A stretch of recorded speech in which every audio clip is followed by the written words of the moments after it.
আপুনি এটা কথা আপুনি বেলেগ বস্তু আৰে মইতো বেলেগ বস্তু হয় নহলে অখিল গগৈ ইমান দিন অসমক শেষ কৰি দিলেহেঁতেন মানে এইটো ৰেকৰ্ডত থাকিব লাগে যে আপুনি ইচ্ছাকৃতভাৱে এইখন মানে আমাৰ ইয়াত দাখিল কৰিব খোজা নাছিলে বি কে শৰ্মা প্ৰতিবেদন আৰে মই সেইটো একেবাৰে ৰেকৰ্ডত ৰাখক আপুনি কাৰণটো তেওঁলোকে কৈছে কাৰণটো আপোনাৰ ভিতৰৰ লিষ্টখন নহয় আপুনি যিখিনি লিষ্ট গৈছে সেই মানুহবিলাক পাতৰি যায় বুলি দিয়া নাই আপুনি হৈ গ'ল এতিয়া আশ্বাস দিব লাগে আপুনি মোৰলৈকে নিদিব অসমৰ সকলো মানুহে জানে অসমত যদি নিৰপেক্ষ নিযুক্তি দিয়া এজনেই মানুহ আছে ইজনৰ নাম হিমন্ত বিশ্ব শৰ্মা এইবিলাকত মোৰ ওপৰত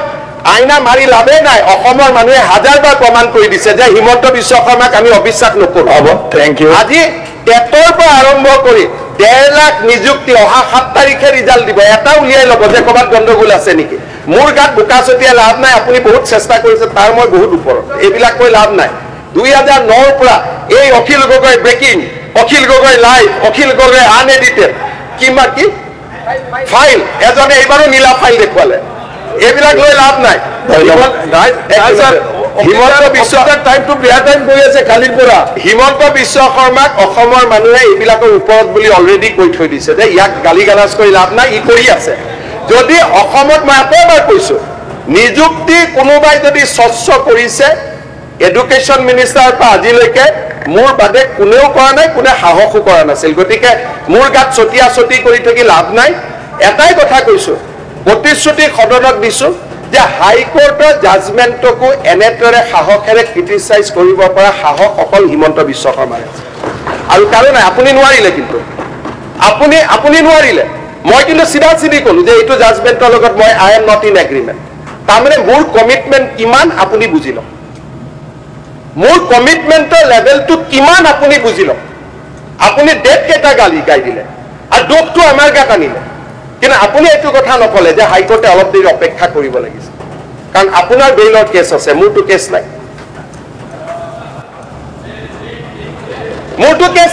সেইকাৰণে মই আজি সাহসেৰে আপোনাৰ কেছ কেনেকৈ থাকিব চব চাৰ্জ চিটে লুকুৱাই দিয়ে আপুনি আৰে নাই এইটো নকব ভাল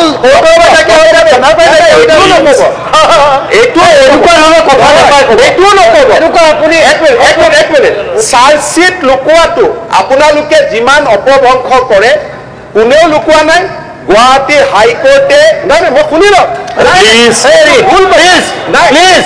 আপুনি এটা কথা আপুনি বেলেগ বস্তু আৰে মইতো বেলেগ বস্তু হয় নহলে অখিল গগৈ ইমান দিন অসমক শেষ কৰি দিলেহেঁতেন মই বুলিহে আপোনাক ৰখালো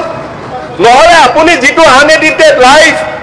কিবা কিবি আৰম্ভ কৰিছিল আপুনি অসমখনতো কমিউনিষ্ট ফালে লৈ গ'লহেঁতেন আৰু আপুনি মোক অদ্ভুত বস্তু বুলি ক'ব লাগিব আজি আপুনি চিন্তা কৰক ইয়াত যদি মই নাথাকিলোহেঁতেন ইয়াততো আপুনি থাকিলেহেঁতেন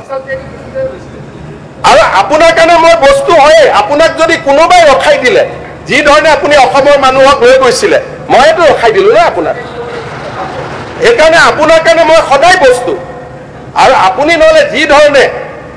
আপুনি কি কৰি থাকে যোৱাকালি প্ৰতিবাদ যি গালি গালাজ কৰি দিলে আপুনিতো চব কৰে আপুনি মোৰ বাদেতো চবকে ভয় খুৱাই লৈ লৈছে এইটো শিকাই দিয়া আছিল চাগে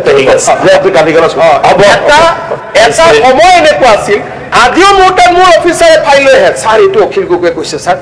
নকৰিলে দিগদাৰ হ'ব এনেকে আজিও মোৰ ওচৰত লৈ আহে মই কওঁ যে বাকী MLA নাই নেকি আপোনালোকে বেলেগ MLA কাগজ এনেকে চিৰিয়াছলি লৈ আহে নেকি তাৰমানে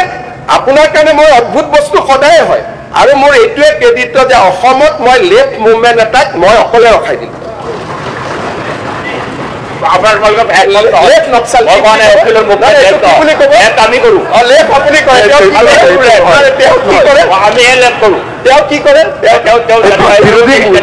আপোনাৰ ইংগিতত মই এটাই কথা কৈ সামৰণি মাৰিছো